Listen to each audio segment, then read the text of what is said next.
There he is. I was looking for my brother Craig. This is his part of the service. He comes up and he leads us in communion, does the best job of anybody I know. And so I'm pleased to have him come join us and do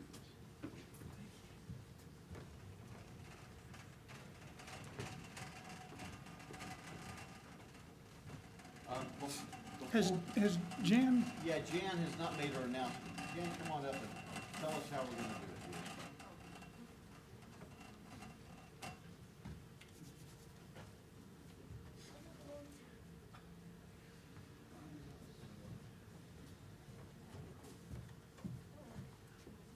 Shabbat shalom.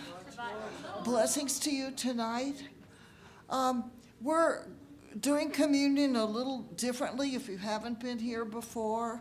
Come up the center aisle and Jared will distribute the wine or the grape juice to you. And then Pam and Karen will stand along the sides and drop some matzah into your hand. That way there's no contact, and we're using some caution during this pandemic. Whatever you think about it, we're just trying to be a little cautious. So please observe some social distancing, and that's all. Wait, how do we get rid of the cups, Jan? Well, that can come. There are children that have little plastic bags. When you're done with your cup, you'll drop it in that bag.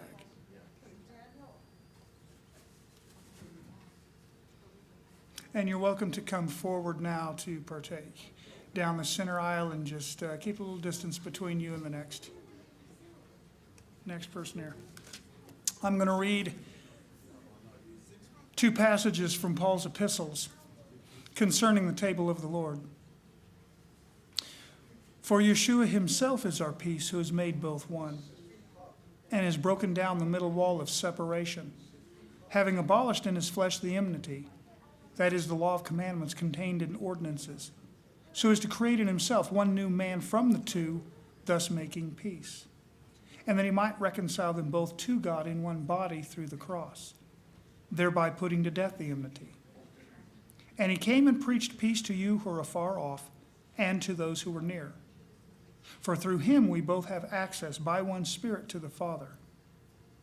Now therefore you are no longer strangers and foreigners, but fellow citizens with the saints and members of the household of God, having been built upon the foundation of the apostles and prophets, Messiah Yeshua himself being the chief cornerstone, in whom the whole building, being fitted together, grows into a holy temple in the Lord, in whom you also are being built together for a dwelling place of God in the Spirit.